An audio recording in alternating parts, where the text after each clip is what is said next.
If you know us, you know that Ford Motor Company's now defunct Mercury brand is one of our all-time favorites. Today we'll review our top 10 favorites, which are by no means all the Mercury models we admire or have owned. Let us know in the comments which Mercurys we got right and which ones we missed completely. In the future, we'll be doing more of these top 10 lists, gleaned from over 50 years of being car enthusiasts and appreciating so many different makes and models. Thanks for joining us today. Now let's get started.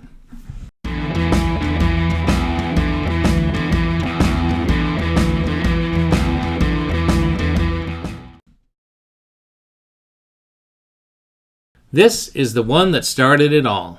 Ford realized they needed a car positioned between the lower-priced Fords and the highest-priced luxury Lincolns. From the start, the Mercury looked different than its Ford cousins, but there were also many styling similarities and exclusive model availability. For example, in '39, Ford sold a four-door convertible sedan, but Mercury did not. The following year, Mercury offered this body style while Ford retired their touring sedan. During a 1938 dealer-only preview in Dearborn, designers had identified these new cars as Ford Mercury with the appropriate emblems. But most dealers in attendance, and even the car's most influential designer and idea man, Edsel Ford himself, quickly agreed that this would confuse the car-buying public, so the Ford reference was removed before production began.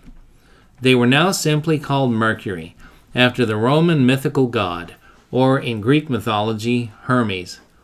From a profile, the new for '39 Mercury was 4 inches longer in wheelbase and 16.5 inches longer overall than the Ford. The Ford cars, both standard and deluxe, all utilized a 112-inch wheelbase, while Mercury cars rode on a 116-inch wheelbase. The Fords measured 179.5 inches from end to end, while the Mercury was 196 inches from bumper to bumper. These extra few inches make a big difference in terms of ride and handling. This also meant that each of the available body styles were roomier and more comfortable than a comparable Ford. Remember, a similar Ford at the time would have been the deluxe models. Ford's standard cars were more utilitarian in their presentation. 2 prototypes were built in '38, and the first production Mercury was built at Ford's Richmond, California assembly plant on September 21, 1938. 3 weeks later, on October 8th, regular Mercury production began there and at 3 other plants. The new Mercury was soon a big hit with new car buyers. Within 3 months, the new brand was ranked 9th in the domestic auto industry for sales. In its first year, almost 71,000 units were built. Unfortunately, Edsel Ford didn't live long enough to witness Mercury's success. He died of cancer in May of 1943, but his mark on the Ford Motor Company would be eternal. His father never believed cars could be sold simply on how styling looked alone. Edsel and his design team proved him wrong. Under the hood, the Mercury had a 95 horsepower, 239 cubic inch flathead V8, first developed in 1937 for police fleet customers. Cosmetically, both divisions offered the same exterior color choices, but the interior upholstery materials were different, as was the design of the dash and instrumentation. This new division would have its ups and downs for the next 73 seasons until Ford finally pulled the plug in 2011.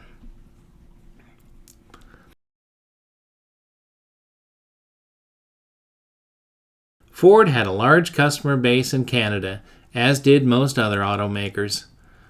Often, models had different names in the Great White North than in the States, and the automakers had assembly plants there that would produce cars and trucks for that market.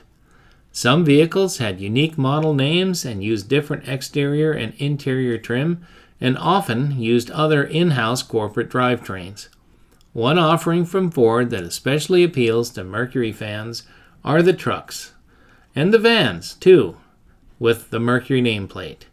This practice occurred from 1947 until the end of the 68 model year, and was really nothing more than an American Ford F-Series panel truck, or the Econoline-based trucks and vans in various body styles.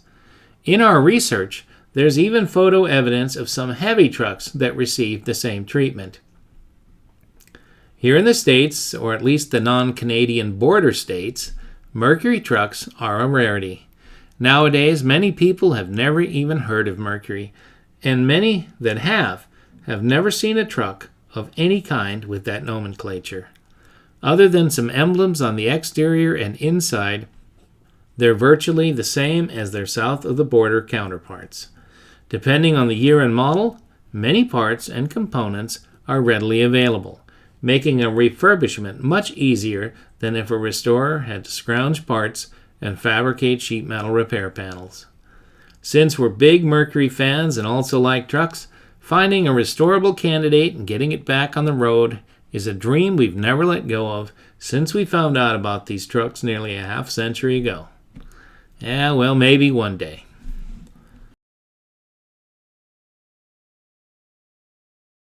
What can we say about this era for Mercury? Even the most casual enthusiast knows these cars are some of the most iconic of all time. Many famous builders throughout the years took a saw and a torch to these cars, particularly the two-door models, and customized them to suit each owner's personal taste. Of course, many cars exist that haven't been chopped and customized, and other models like the two-door station wagon were largely spared from the customizer's touch. Between the Barris brothers customizing a nearly new 1951 coupe for U.S. Navy veteran Bob Hirahata, to the car James Dean drove in Rebel Without a Cause, the classic Mercury coupe of the late 40s and early 50s was the one car to get if you wanted to customize a car. It had become an iconic model almost immediately. At the time, many custom shops began popping up across the country, and there was plenty of raw material available. Sure, other cars were also customized and personalized since then, but the Merc is definitely the king of the customs. We think that when done in the traditional manner using parts like its Soto grille, mid-50s Buick side trim, rear fender skirts, Cadillac sombrero hubcaps, white whites, and a 54 Mercury taillights, cars built like this will always attract attention and be the most valuable to those in the market for a custom Mercury. Because Bondo wasn't available in the early days, body men used lead. Hence, customs are often referred to as lead sleds. Modern interpretations on this classic chopped Mercury coupe are also popular today, but we prefer the old school look. If you want to build one, raw material is getting hard to find and pricey too. We think all Mercuries from this era are nice-looking cars from every angle. In stock form, every body style they were available in are quite breathtaking, particularly the two-door station wagons. They were all powered by the ever-classic flathead V8, and these engines are desirable for nostalgic hot rod builders because of their cubic inch displacement. Spec'd out at 255 cubic inches, these engines were only found in Mercuries from 1948 to 53, and could also be found in some heavy-duty Ford trucks of the era. There aren't enough positive adjectives to truly describe the impact these cars have made in many different areas of the old car hobby.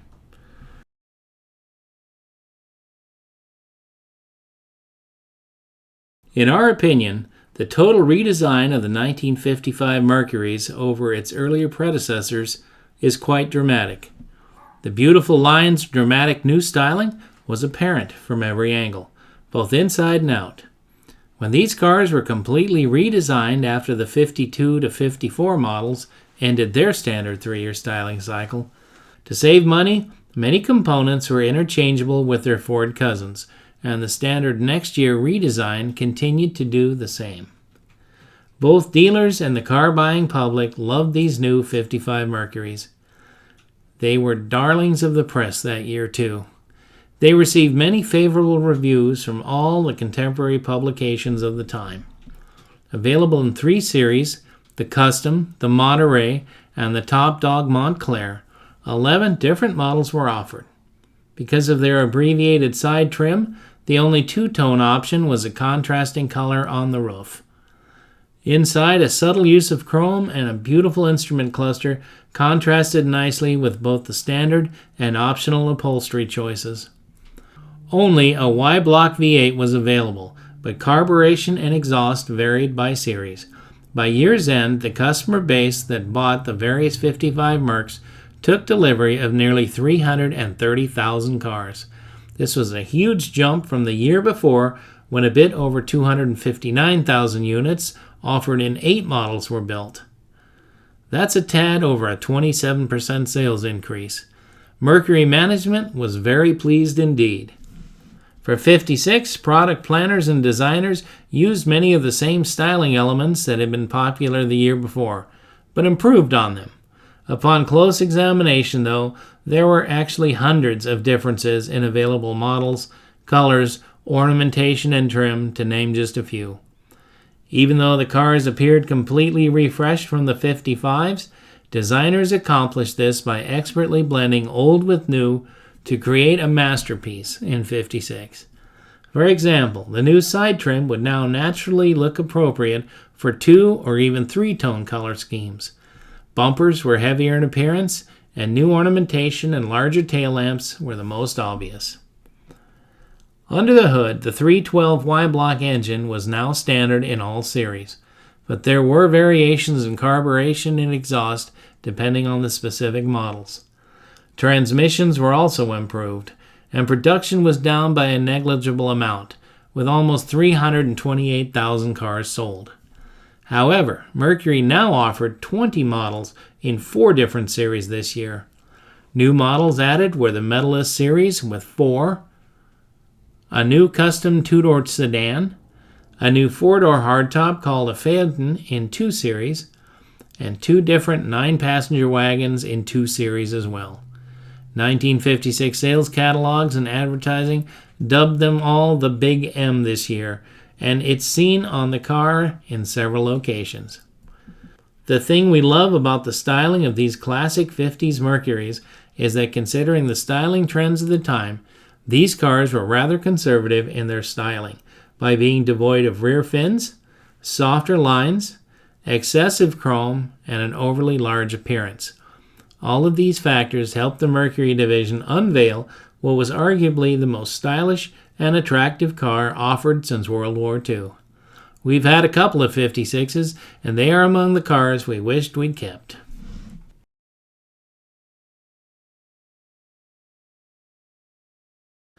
Even if these cars weren't so beautifully styled and have some very unique features, we think the name alone would qualify it for any list of best Mercs.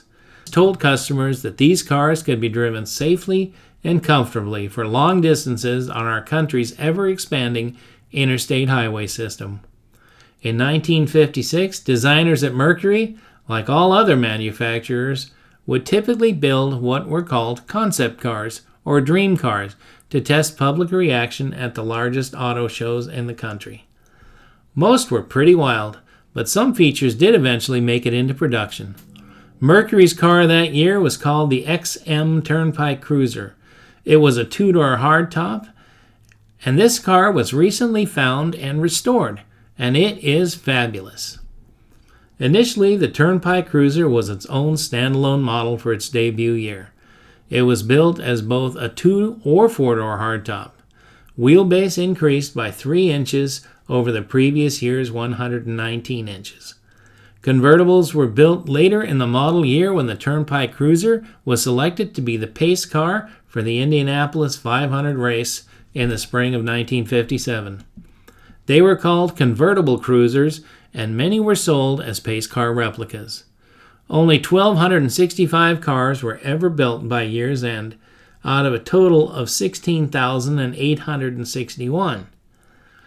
All were powered by the namesake Turnpike Cruiser 368 cubic inch V8, a Y-block-based engine. They were immediately identified by a beautifully designed cast aluminum ornament mounted on the right-hand valve cover. All had dash-mounted push-button controls for their 3-speed automatics. Among many other practical and luxurious features was the breezeway ventilation, which was activated by lowering the power rear window. The car got fresh air from two roof-mounted vents above the windshield on either end. These are often mistaken for antennas. With a huge selection of accessories and colors both inside and out, these cars could be optioned in limitless combinations, many quite striking and even elegant. These cars were as well equipped as many Lincolns of the day. Ford advertising called them the most advanced car you can buy at any price, and the model with dream car design. They were quite chrome-laden, but that was certainly typical for the era, especially on upper-end models. You may notice that some 57 Mercs have 2 headlamps, while some have 4. Certain states did not allow the quad lamps, so the dual lamps were specified. But sometime before the start of the 58 model year, all states accepted the quads as legal. Good thing they did, because in 1958, all American cars and light trucks would have them. The Turnpike Cruiser was continued into the next year because it was hoped more people would buy them after seeing them on the road the past year. However, a nationwide recession and Ford's new Edsel division offering Mercury-based models in the form of a Corsair and a Citation made the Mercury line a bit of an anomaly. Changes to the Turnpike Cruiser were many for 58. It would become part of the new Park Lane series. The new engine series, called MEL for Mercury Edsel Lincoln, would power all but the base Monterey models. They still used the Y-Block 312. The Montclair and new Park Lane series used the 383 and the 430 respectively. These two engines were called Marauder V8s, and there was even a tri-power option on the 430 that made it a Super Marauder. The Merc-O-Matic automatic transmission was still standard, and other features were moved to different models as standard and vice versa, and option availability increased as well. Orderable as only a 2- or a 4-door hardtop, the convertibles were now part of the Park Lane series without the Cruiser designation. The Park Lanes were the uppermost models a Mercury buyer could purchase. Because of several factors mentioned before, sales of these big luxury cars dropped to 6,407, a dismal 62% decrease from 1957. The Mercury Turnpike Cruiser was finished after just 2 years, but these cars are among our most favorite, and we're always excited to see one at a show, which you rarely do now, nearly 7 decades on.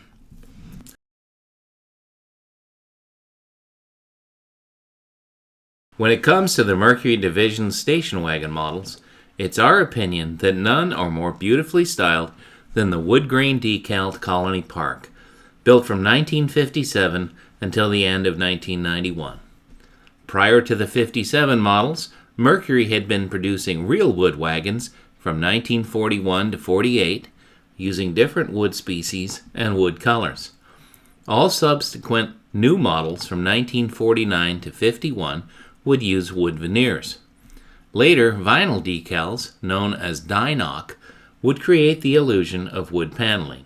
The 1955 to 56 models are particularly handsome, but they are not identified as Colony Parks, but rather a sub-series of the new Monterey line. By now, station wagons were becoming increasingly popular, and automakers responded by offering both 2- and 4-door models in trim levels from basic to high-end. Throughout the years, the Colony Park was always near the top of the list for the most expensive Mercury during each model year it was available. Many of Ford's most iconic engines were used during their 35-year production run. Everything from Y-Blocks, FEs, MELs, the Windsor series, the 335 series, and the 385 series engines were all motivators of these popular deluxe family haulers over the years. Over the years, we've owned several Colony Parks. Although they're very similar to their Ford counterparts, they always seem to have a bit more style and features than the Country Squires. Since wagons have become more and more popular, people are seeking them out, and paying big premiums for low mileage and rust-free examples. By 1991, Ford was transitioning all their larger cars to a new chassis and a completely new engine, the 4.6-liter modular. They opted to discontinue their full-size wagons. This truly marked an end of an era.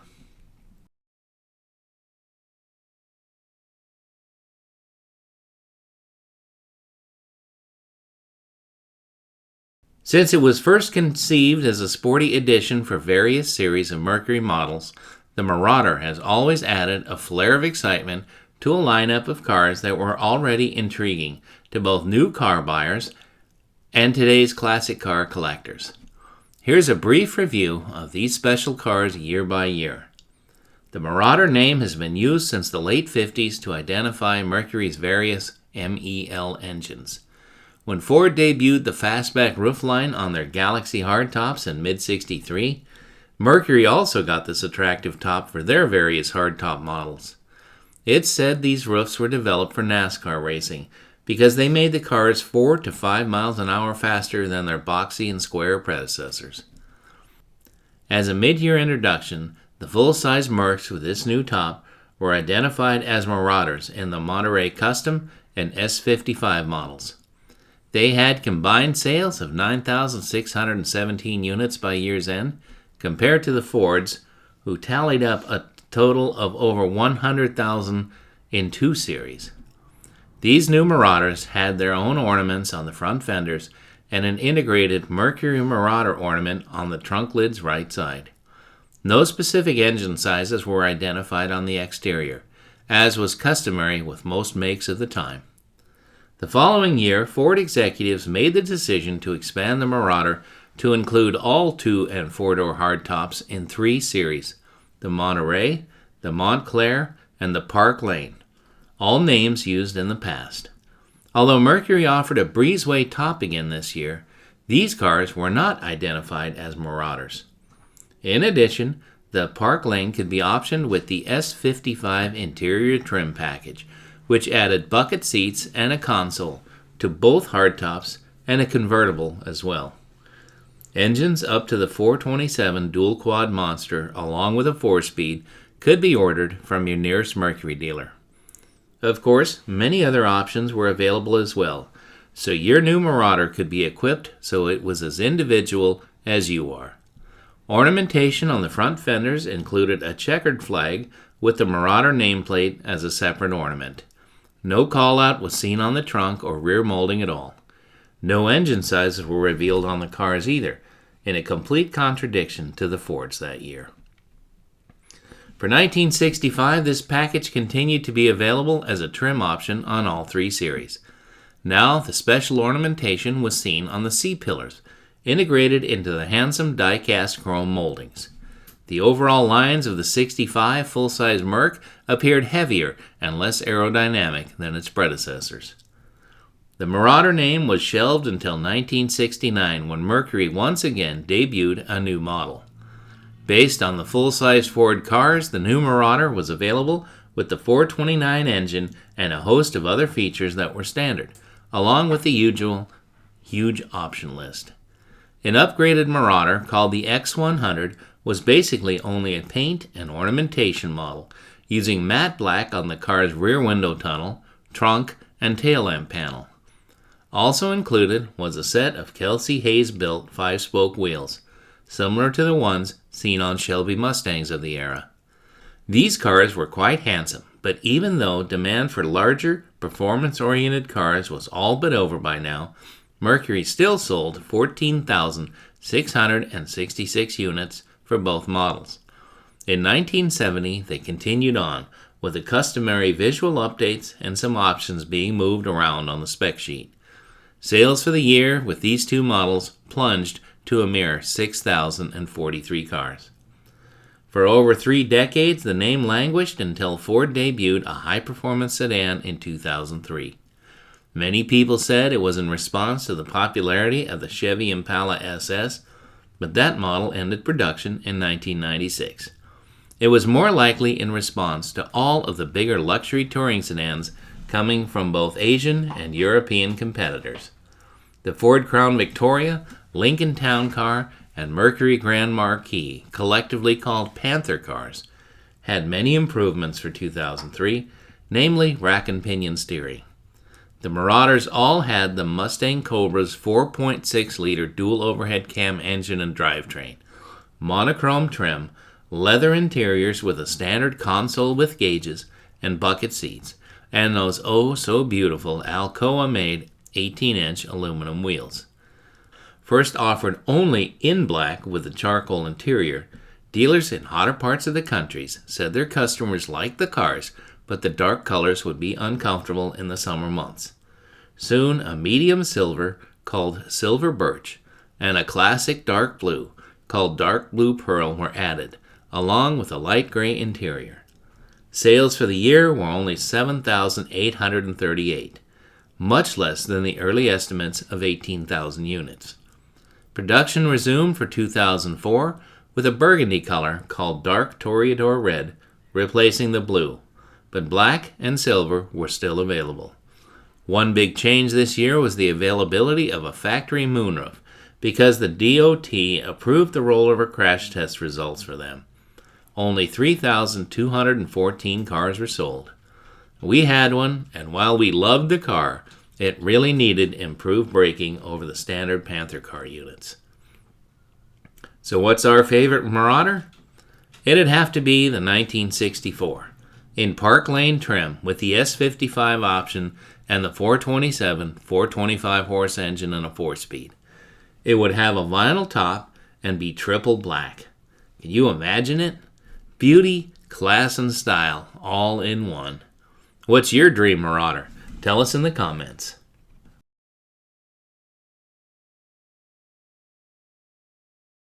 Product planners were well aware of needing an image muscle car after Pontiac debuted the GTO in '64.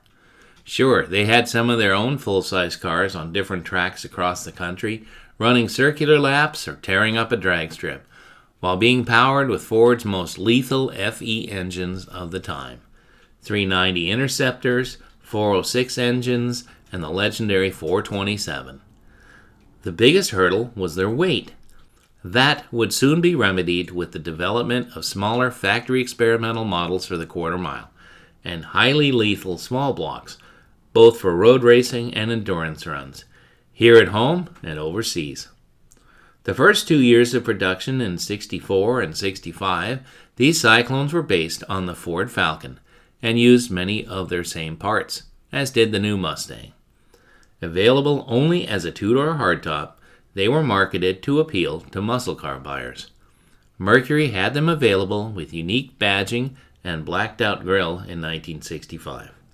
Both years had full 14-inch hubcaps that looked like chrome reverse wheels, and inside, bucket seats and a console were standard, along with the Cyclone emblems on the door tops, a wood-appearing steering wheel, topped off with a Falcon Sprint-style tachometer mounted on the dash. The engines for both years was the 289 with 4-barrel induction and a chrome dress-up kit. Some 289 hypo cars were built in '64, but they were made for the endurance runs, and although the VIN has a K as the 5th-digit character, that does not indicate a hypo like it did for the Fords from '63 to '65 in the Fairlane series, and 1965 to '7 in the Mustang models. 1965 did see a limited number of hypo cars assembled, but the VIN's 5th digit is still an A and was found on every '65 Cyclone with the 225 horse small block. A build sheet or other internal documentation from Ford is critical and will confirm this option without question. Also, look for that 9-inch rear axle. Much of the equipment was similar for the Cyclone its first 2 years, but changed from one year to the next. The most obvious difference being the dash-mounted tack. It was now much smaller, but could be optioned with the Rally Pack instrument cluster, consisting of a vacuum gauge and a clock mounted to the right of the tack. In '66, Ford redesigned both the Fairlane and Comet series to accept a big block, and a new convertible body style was also available in 3 models. Now the Comet would be the Fairlane sister car instead of the Falcon. 1967 Comets were simply refreshed, and new government-mandated safety equipment was also made standard. Both years, Mercury had a Cyclone and a Cyclone GT available. The Cyclone had the 289 two-barrel engine as standard, but the GT's only engine choice was the 390 Hypo, complete with a chrome dress-up package. The early 66s got a pair of die-cast emblems for the valve covers, but the way they were attached caused oil leaks, so they were soon discontinued. They're extremely hard to find today and are very expensive, but oh, they are so awesome. Tachometers for these cars were the same as the 65s and would also be used on the 67 Fairlanes as an option, but the pedestals are different between years and models. The Rally Pack option was discontinued. And for 67, a Comet could now be ordered with an instrument cluster mounted tach, but there were also many dealer-installed models available in the Ford Power Parts catalog, as well as in the aftermarket. For 1968, like the Torino, these Mercuries were totally refreshed once again. No longer part of the Comet series, the Cyclone for these 2 years was now a sub-series of the Montego, but they were only identified as Cyclones and Cyclone GTs. These cars were still unibodies built as sports roofs and as formal roof hardtops in both the Cyclone and GT series. The small block was standard, but big blocks were available. For 1969, the expected refresh from the previous years happened as expected, but now Mercury would be offering a budget muscle car to compete with all the others on the market from nearly every manufacturer. Dubbed the Cyclone CJ, it was standard with the iconic 428 Cobra Jet or Super Cobra Jet if ordered with the drag pack option. All were standard with 4 speeds, although the C6 automatic was an option. For more upscale buyers, a Cyclone spoiler could be ordered, and it was standard with a 351 4-barrel Windsor, with all other normally available engines and options. They were made in 2 distinct color schemes. Another extension of the spoiler series was called the Spoiler 2. These cars were made to legalize this body style for NASCAR racing, and were also available in 2 color schemes. Even though they appeared very similar to their Torino Talladega cousins, not much in the way of sheet metal was interchangeable. Standard drivetrain on the 2s was the 351 Windsor 4-barrel with an automatic transmission. A little over 500 cars were built, which is what NASCAR required to homologate them. Moving into the 1970s, the Cyclone was completely redesigned once again and no longer had any FE engines available. New this year was the 351 Cleveland engine and the 429s. Depending on which series these Cyclones were, different engines were standard and some were optional. Only one body style could be had in these 3 series: Cyclone, Cyclone GT, and Cyclone Spoiler. Many of the competition colors were also on the option list, making these cars look the part of a very badass muscle car. The following year showed some slight differences in striping, colors, and other minor tweaks, plus some features that were standard or optional for each model. No longer was the 429 Super Cobra Jet available. That was Mustang only now. In our opinion, these Cyclones are our favorites because of the absolutely breathtaking body designs, colors, and muscle car options like bucket seats and a console, factory performance gauges to the right of the main cluster, hidden headlamps, and so much more. But don't misunderstand us. We love all the Cyclones from the first ones in 1964.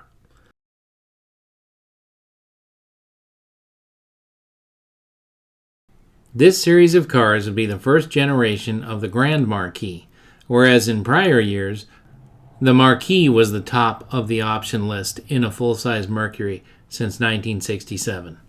By the mid-70s, personal luxury cars were all the rage for American buyers.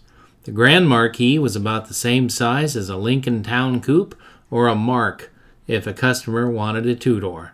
The Ford LTD was also about the same size, but personal luxury cars tended to be the higher price models of each manufacturer. The reason these cars made this list is because we think they're some of the most beautifully styled full-size vehicles of the period. Although all of Ford's other personal luxury offerings in the mid-70s were handsome cars, in our opinion, the Ford styling appeared somewhat dated, while the Lincolns are too chrome-heavy. The Grand Marquis looks fresh and classy.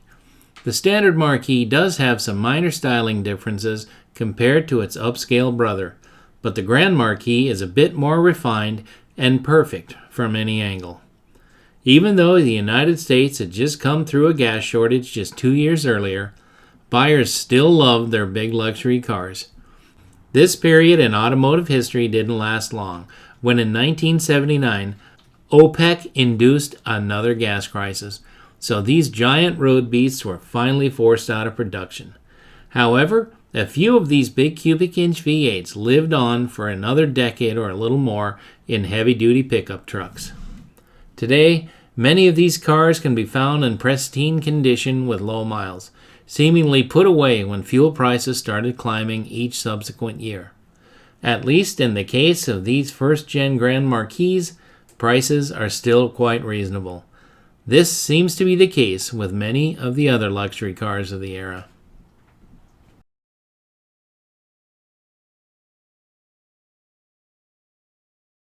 Along with the new for '75 Ford Granada, these models were supposed to be the replacement for the extremely popular Ford Maverick Mercury Comet series.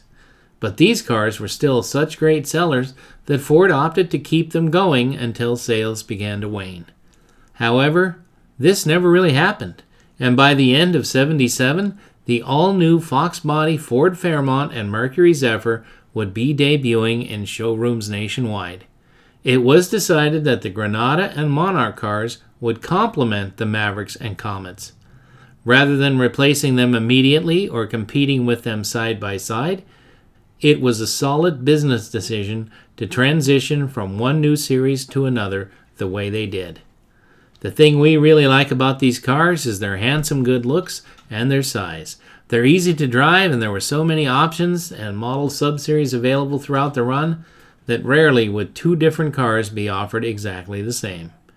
Many of them had the 302 V8 under the hood, while some even had the optional 351 Windsor under the driver's control. Both of these models were a huge success for Ford Motor Company, and many are still surviving today as low-mileage examples, and they're priced quite fairly, especially if you find one with a lot of desirable options.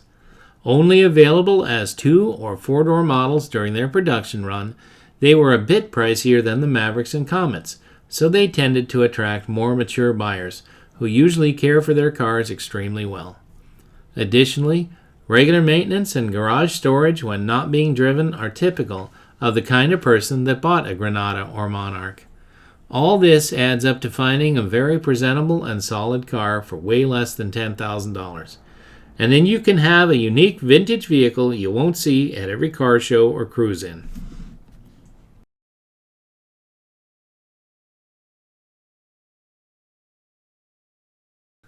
By the time the Eliminator became its own model within the Cougar series in 1969, the Eliminator name had been used on a series of funny cars raced by drag racing legend Don Nicholson, known to his fans as Dino Don. The first funny car was based on a 1966 Mercury Comet hardtop and was known as the Eliminator 1. To this day, many of the characteristics seen in and on this car are still being used. As Dino Don began winning with this car, Ford's Mercury division opted to capitalize on the name. The Performance Cougar for '68 is a GTE. The E stands for Eliminator.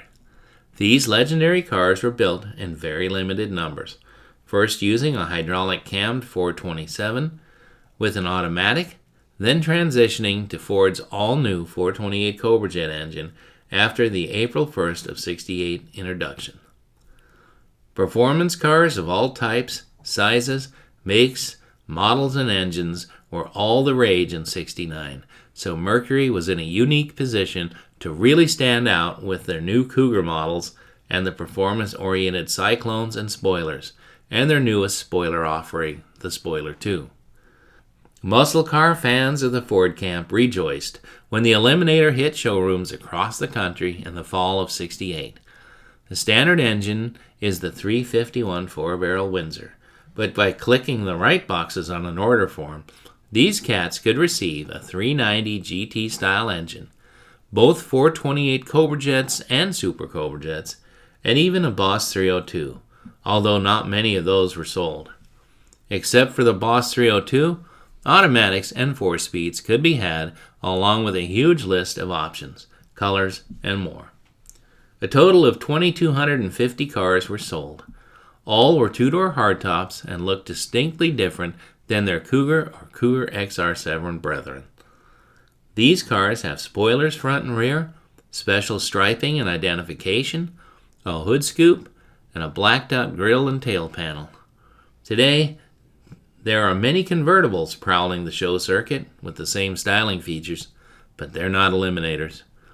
Available colors in '69 were white, bright yellow, competition orange, and bright blue. For 1970, the Cougar had a pretty dramatic restyling, but the exterior cues were all still there. However, this year, more and different colors were available. What Ford called grabber colors for their muscle cars are now called competition colors for the Mercury muscle.